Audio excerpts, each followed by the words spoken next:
on board 1, facing off against Deac, Bogdan-Daniel Deac. How have you found it historically, Ivanka, playing in the mornings or kind of switching time zones almost when you've played every single game in the afternoon, suddenly having to adjust the body clock? I got a bit confused when he said it was a Petrov, because I was looking at the game between Fabiano Caruana and Deac, and I thought... This one certainly isn't a Petrov. Yes. Well, maybe in some level, right? And it could be a Petrov. The Knights are out. Exactly, that's what I was thinking. I was like, a liberal interpretation, but I'm going to run with it. All E4, E5 looks the same. And okay, let's go from the start in this one. We've already had a bunch of moves, 7 moves into this one. We started with E4, E5. And okay, the Italian game, white brings out the bishop to this beautiful diagonal, hinting at some weak spots on F7. Black plays knight F6, a bit provocative, asking for white to come out with knight G5, and already a big double attack and a lot of theory here. This is ultra critical in this variation. But instead, Fabiano even, Yep. hard to talk in the mornings. Fabiano, maybe finding it hard to attack in the mornings, plays D3 instead, a very calm move. And here we transpose into one of the main lines of the Italian game, the Kyokyo piano as it's sometimes called because it's so quiet.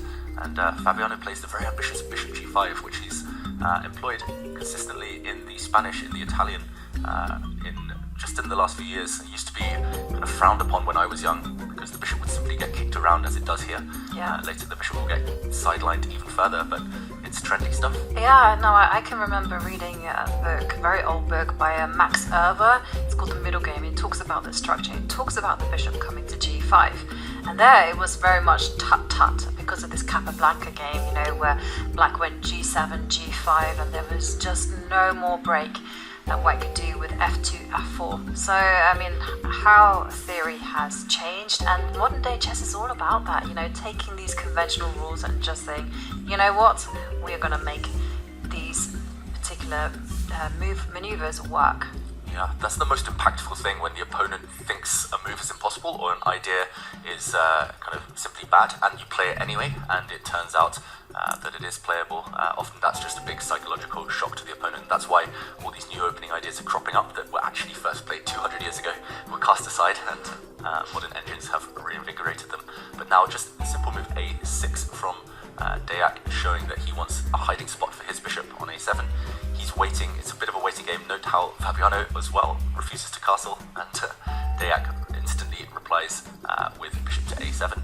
It's a waiting game. If black castles first, then white will happily castle and do the same, because then playing G5 would be far less tempting, but Fabiano is the first one to castle, so now it's extremely important that black can play G5, having the king safe in the center. Instead, he keeps waiting. Deac, he's so well prepared. Queen E7, he's basically saying to Fabiano, I'm just going to wait and wait and wait, and at the right moment I will lash out and start pushing pawns towards the white king. Yeah, this is going to be super sharp. And, well, we do see G7, G5 being played, and these two, they know their theory, and G5 on the board, bishop G3 forced, and now the main move is knight to H7. Has that been played? Yep. Played. And it was really interesting in yesterday's interview with Deac, where he said first, after he finds out his pairings, he checks the style of his opponents, and then he will choose how he's going to play against that particular style. Yeah. So it was very much play the man, not the board.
Caruana Okay. and Deac.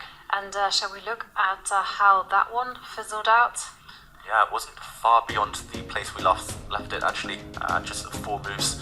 As we see Alex Holzak, the arbiter, standing with authority over the players. Knight b7 was played as we predicted. And this was Caruana basically offering a draw. He just took the pawn off the board. No more winning attempts here. Black's piece is just too active. And an attack on the c-pawn, easily defended. And essentially not much to play for here. Draw offer. I think king e5 wasn't actually played. Normally when they put the kings in the centre of the board to mark the result, it often says king e5, king e4, king d4, but I think he would have actually played king back to g6 to defend his f-pawn. And then the black knight will come to d6 or c5, and just no material left to really work with. So they had a fair result. Ivanka, a bit of an up and down game. It was a very topsy-turvy game. I mean, we did see Fabiano Caruana in trouble with the white pieces, but he successfully negotiated any danger. And I almost felt at the end that he was turning it around, but looking great effort from both these players. Yeah, and they will therefore join the lead. Nobody now can surpass 6.5 points out of 9. So we've got the 4 that started the day in the lead.